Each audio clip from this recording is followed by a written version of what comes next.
एक महत्त्वाची बातमी, केंद्र सरकारकडून साखर निर्यातीवर आता तात्काळ बंदी लागू करण्यात आली आहे। साखरेच्या वाढत्या किमतींवर नियंत्रण ठेवण्यासाठी केंद्र सरकारने हा मोठा निर्णय घेतलाय।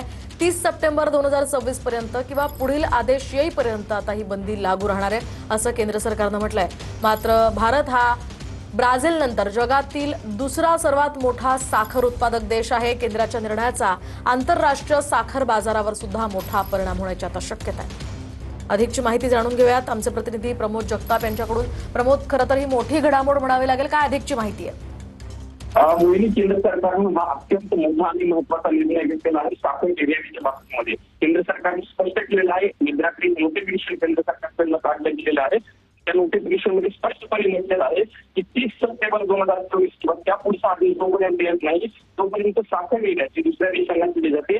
त्यासाठी तात्काळ बंदी आत्ताच्या आत्ता म्हणजे जेव्हा नोटिफिकेशन येईल तेव्हापासून लागू करण्यात येईल, अशा पद्धतीचे निर्देश जे आहेत ते केंद्र सरकारने काढलेले आहेत। केंद्र सरकारने असं म्हटलेलं आहे, या सगळ्यासाठी त्यांनी कारण असं सांगितलेलं आहे की ज्या पद्धतीनं साखरेचे भाव वाढत आहेत, या सगळ्या वाढता भाव निर्णय घेता जागतिक बाजारपेठेमधील जे दर आहेत साखरेचे ते नियंत्रित करण्यासाठी भारत सरकारने उचललेलं हे पाऊल आहे, असं केंद्र सरकारकडे सांगितलं गेलेलं आहे। पण मोहिनी, यातला अत्यंत महत्त्वाचा मुद्दा हा आहे की ज्या साखरेच्या निर्यातीबाबतचे निर्णय काही दिवसांपूर्वी झालेले आहेत, म्हणजे दुसऱ्या देशांसोबत जर करार झालेले आहेत त्या दिवसांपूर्वी तिकडे साखर पाठवायची, अशी साखर मात्र पाठवली जाणार आहे किंवा जी साखर पाठवण्यासाठी आता सध्या प्रोसेसमध्ये आहे, म्हणजे एक प्रकारे ती साखरेची निर्यात होण्यासाठी त्या बंदरामध्ये साखर पोहोचली आहे, ती साखर देखील निर्यात आता होणार आहे। फक्त नवे करार जे आहेत ते इथून पुढचे होणार नाहीयेत। हा अत्यंत महत्त्वाचा निर्णय सरकारने घेतलेला आहे। या असं असलं मोहिनी तर या दोन देशांना म्हणजे युरोपियन युनियन असेल किंवा अमेरिकेला जी साखर CXL आणि TRQ या कोट्यातील साखर निर्यात होते, ती साखर मात्र काही प्रमाणामध्ये निर्यात होणार आहे। या सगळ्याचा परिणाम आता आगामी काळामध्ये कसा होतो हे बघणं महत्त्वाचं असणार।